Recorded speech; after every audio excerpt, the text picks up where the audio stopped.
IITJEE.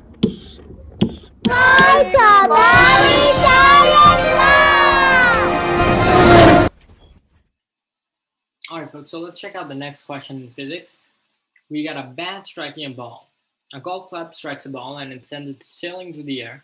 Which of the following choices best describes the sizes of the position, the speed, the acceleration of the ball at a moment in the middle of the strike?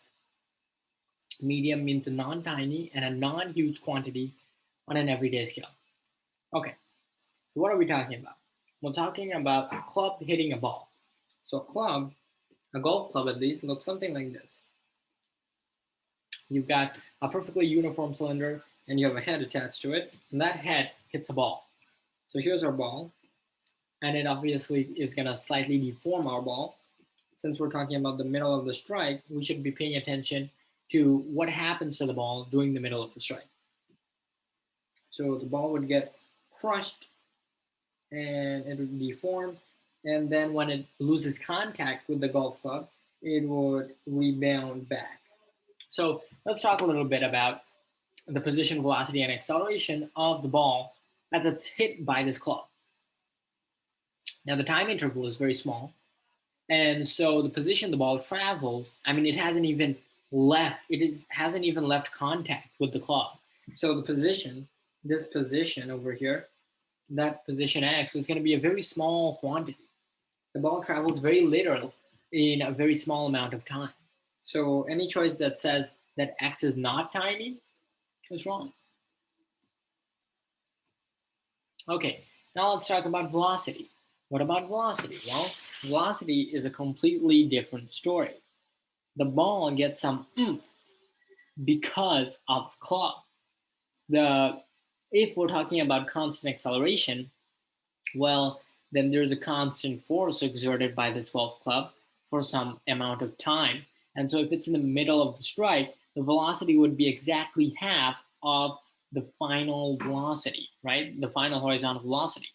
And so the velocity is not going to be too small. It's not from rest, and it's not going to be maximum because it hasn't left contact with the club yet. So it's going to be at the middle. The velocity is going to be medium, right? Because it's already got some oomph from the acceleration. And the acceleration, speaking of acceleration, we've got a huge acceleration, right? You can think that the acceleration is super huge because the ball is deformed most when it's at the middle of the strike, right? When you're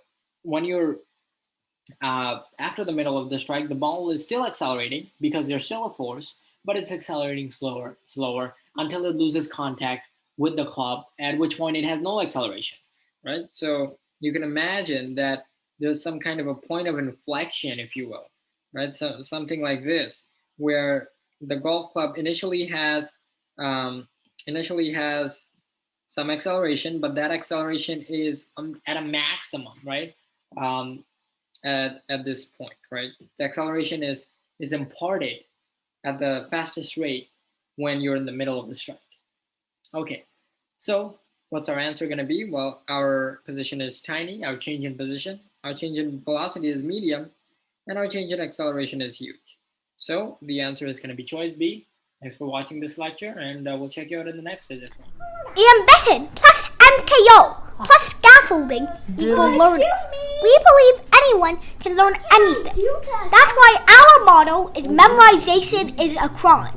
And that's why we partnered with Brilliant. Brilliant transforms math and science into hands-on activities so that you too can understand everything from first grade math to E equals MC squared. Barry Science Lab and Brilliant is your MKO, and will give you the scaffolding to expand your ZPD until you become the next Sir Isaac Newton or Albert Einstein. Visit brilliant.org/Barry Science Lab today. And the first 50 of you to use that link will get a 20% discount on the Brilliant annual subscription. Don't forget that you too can become the next Einstein. So let's fall in love with math and science.